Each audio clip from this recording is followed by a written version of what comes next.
Again, thanks for watching, downloading, and listening to Picture Lock, where we focus on film. Every filmmaker has a dream of making something that can resonate with an audience. Our first step to getting our films out sometimes are film festivals. Names like Toronto, Sundance, and Cannes are our filmmakers' mecca.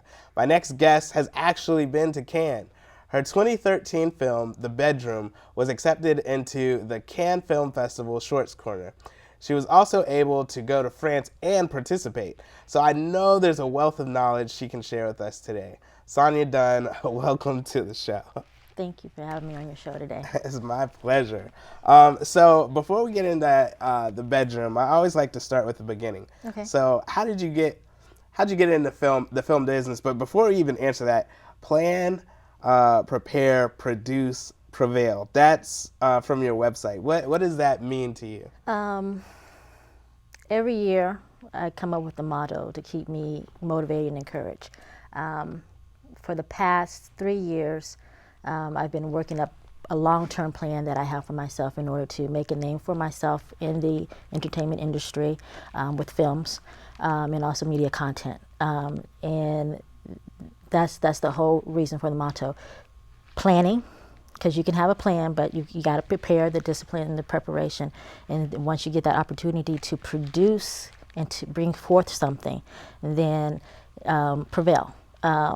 You can use the word succeed, conquer, but I kind of wanted to go with the alliteration P. Yeah, right. There you go. So prevail. I really like that. That definitely is inspiring and encouraging. So how did you get into the film business?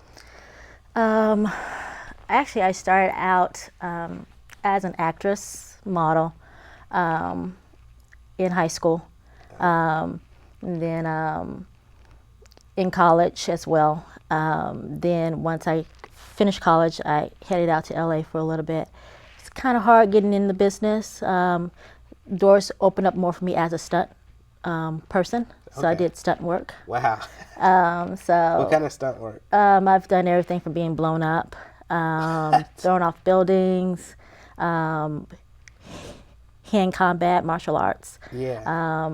Pretty much I was open. I kind of wanted to have an opportunity to jump from a car, but there's not a lot of room for that. And that's when I was a lot more skinnier and I could play like a guy too with my hair up and all that good stuff. So. Wow. That's crazy. I just can't even picture you getting blown up in some way. Oh, it's. Is there a film that we can like see and be like, that's Sonya Dunn getting blown up? Well, it wouldn't be Sonya Dunn, it'd be Sonya Carter. Okay. When I was not married. The film that you would know that was a mainstream film production would be In the Army Now with Pauly Shore. I don't know if you remember that. Oh yeah. That's I was Lynn Whitfield's stunt double. What? So all the thing you'll see where she gets blown up. That's me being blown up in that scene with her and Pauly Shore. Was me and Pauly Shore stunt double. So. Wow. So that's amazing. that's the biggest thing. So. Okay, so that's pretty cool. Yeah. So look at the credits. It says Sonya D.R. Carter. so yeah. Okay, I'm not a big Pauly Shore fan. I wouldn't watch him, saw that back then. But I have to watch it now. I'm gonna find it and just so I can say, wow, that's Sonya Carter. That was me. All right, so you wrote, produced, directed, and edited Honey and Vinegar prior to The Bedroom, which is another short. Can you tell us about that short? Actually, that short is from a feature film, my first feature film, which did not get released. I don't believe in just putting out anything, Right. and all of it, there were some parts that worked, like Honey and Vinegar, and there was other parts that didn't. And so maybe when I'm rich and famous, then I can say a lost film of Sonya Dunn's, Right. and then release it. So yeah. Okay. But Honey and Vinegar is it's a skit about the personalities that a woman has to go through in order to keep her marriage together. Sometimes you have to be as far as the hard one, and sometimes you have to be the soft-spoken one. And it's just a play on as far as the roles that a female has to play within their marriage. Wow. So, yeah. I'm seeing a theme here, and we'll get to the bedroom soon. But I see marriage is like, wow, okay, Yeah. okay, that's cool. So wearing all the hats can be tough, and I know that from experience. Do you do that out of compulsion to see your vision come to life, or is it just by circumstances, where you are, what you have, the resources that you have, and what have you learned from wearing so many hats on a production? Well, I didn't finish up as far as from stunt work. I went behind the camera and I started off as a script supervisor. So with the script supervisor, I pretty much learned all of the departments because I had to have a foot in as far as being able to make sure continuity and all that good stuff worked out well for the film projects that I was on. Right. I always had a little bit of knowledge about each area. And then after getting married and having babies and being mama for a while, I realized I wanted to get back full speed. But, you know, I'm a female and African American and not in Hollywood anymore, so it's a little bit harder to break down those barriers to someone to give you an opportunity to do what you know you can do. Right. So that's the reason why I wear the multiple hats. So Okay. yeah. So yeah, it's kind of like one of those things where you have to do it. You have to do it. As far as when people don't know you, you have to present yourself as a strong leader, and sometimes you have to, in order to do that, you have to know what it is that you're doing in all areas so people can view you as competent. Right. As time goes on, and that's where the plan comes in, as far as I knew that I needed to also build up credibility and also build relationships. So I went back to school to get my master's in producing. Awesome. And that also helped with that as well. Okay. And did you get that at AU? I got that at American University. I just graduated this past spring. Wow. Going straight into an MBA program. Congratulations. So for media entertainment. Wow. So yeah. Wow. So yeah. Well, I also graduated from AU, so we share that. Fist bump. Exactly. Got an MFA in film and electronic media. So wow, man, I've been sleeping on you. I just realized that. I just been sleeping on you all this time. Like, wow, you're doing it big. Okay, so Sister Wives. Yes. A spinoff play on the TLC hit series. Yeah. Can you talk about what it's like making a web series, and how is the reception of the series? Because I checked the YouTube today, and it was like thousands of hits. So obviously people were watching. Yes, people were watching it. People love it. But just because someone loves it, that doesn't necessarily mean that you can keep doing it unless there's financing behind it. Right. And so I had to take a strong look at, is this actually financially feasible for me? And it's been 18 months since we've done the last show, but we still have a strong fan base. If you go to facebook.com, we have like over 4,000 fans, and they're like still asking me, when we're going to do something, when we're going to do something. Just recently was able to get financing to do a couple more shows, so nice.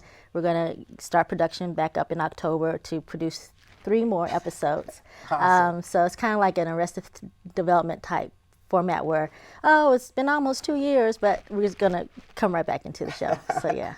So. Man, that's cool. And I noticed that a lot of the actors that you have in the web series you pulled over into the bedroom, which is probably a smart move on your part because you've obviously worked with them and you guys have that camaraderie and chemistry. So let's move into the bedroom. Okay. Just give us a summary of what the film is about. The bedroom is a love story from the point of view of the male. And I took it from the standpoint as far as a male psyche, which you guys don't really talk about your feelings and emotions, at least not out loud. So it's the internal conversation that he's having about his relationship that just ended. So yeah. Wow, and so the film covers from the marriage to The beginning to the end. right. Yeah. Okay. So while you were coming up with the story? Because obviously I can tell that you go deep in terms of, thinking about what you want to write. How important is outlining to your writing? When I first started writing, I didn't really pay much attention to that. Hence why the first feature film is not in release. But I've since then have learned that it helps in order to be able to keep the people engaged, the audience engaged into the film. I usually pick subjects that's very hot buttons and sensitive, even if it's comedy or drama. Because like Sister Wives, it's a very controversial show. Right. So I use the humor to try to get the message along. With the bedroom, it's also it's very different in the point that a lot of people don't talk about the internal struggles and the intimate struggles that a couple goes through within their relationship, and how it's fighting to stay connected through everything that goes on that can tear you apart. And so not going too deep where it turns people off, but keep them still engaged, whether it might be visually, sound, the words itself, the nonverbals within reactions of the actors. And so the outline, I take that because I want people to go on that that emotional roller coaster and journey with me. And so that's why the outline is, for me, is very important to make sure I pinpoint those things. Right. Wow. So what inspired you to submit your film to Cannes, and what did it feel like to get accepted, and not only get accepted but to go? That to me is just incredible. Actually, my husband recommended it actually 2 years ago, and the film was we just finished production, and I was doing a rough edit, and I submitted the rough edit as a work in progress. Got a lot of good feedback from Cannes themselves, and suggested I resubmit next year.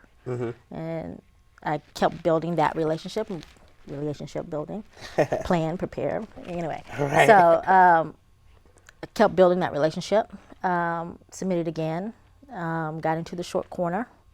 And then from there, I knew I had to go to Cannes because the people that I've been building a relationship with by email, I really needed to meet them and start getting connected in that way. And so Cannes, any filmmaker should go to Cannes.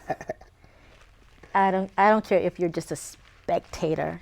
You should go to Cannes. It is an experience that education can't even give you at all. Wow. So yeah, about the business. So come on, you're teasing me here. You're teasing me here. So what were okay? Just give me like maybe the top 3 things that you learned. I learned that I'm a stupid American, and I'm so focused on domestic audiences, Right. and that's the wrong way to go. That you need to actually have an international approach to not only the script, but also the marketing of the film as well. And that's what I learned. Okay. So yeah, that's number 1. Number 2, go and eat in Cannes, because that's where a lot of the networking is done. You meet people, and you go to different places, and you just run into some of the some most amazing people from all over the world who are doing the exact same things that you're doing in their area, and then you connect. Right. And you build those relationships, and then therefore you can possibly do something somewhere else outside of America to help build your credibility and works. Okay. So, you want a third one? Yeah, go. Third one.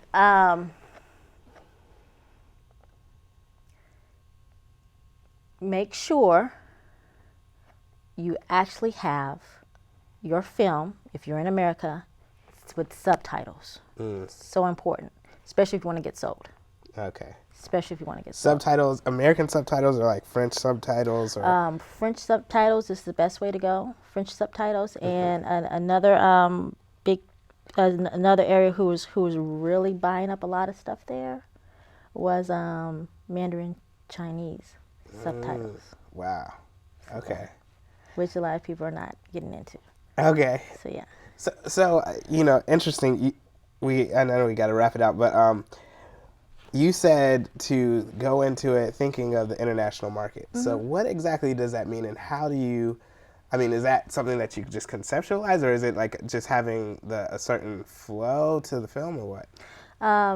Actually, that has to do with from the very first part as far as your characters, and is the storyline for those characters going to be relatable across different cultural lines? Okay.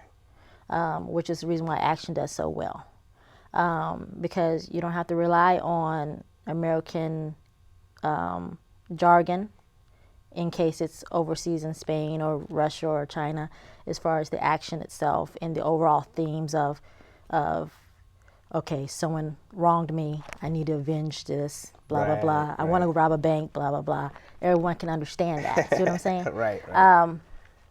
Avatar. It's just a universal theme as far as people fighting for their right to remain where they want to be, which is it's a world phenomenon right now as far as people trying to fight to remain where they are. And so these universal themes and these characters that can be translated over different cultural lines. Right. That's what's important. Okay. Man, Sonya, this has been really great talking to you. Where can people, find you? Or well, my production company is jeminc.com. That's JEMHINC.com. So that's my production company. The Bedroom, if they want to learn more about The Bedroom, they can go to facebook.com/thebedroommovie. Okay. All right. Well, Sonya, thank you so much for thank you. coming on the show and Not at sharing all. your knowledge with us. I really do appreciate that.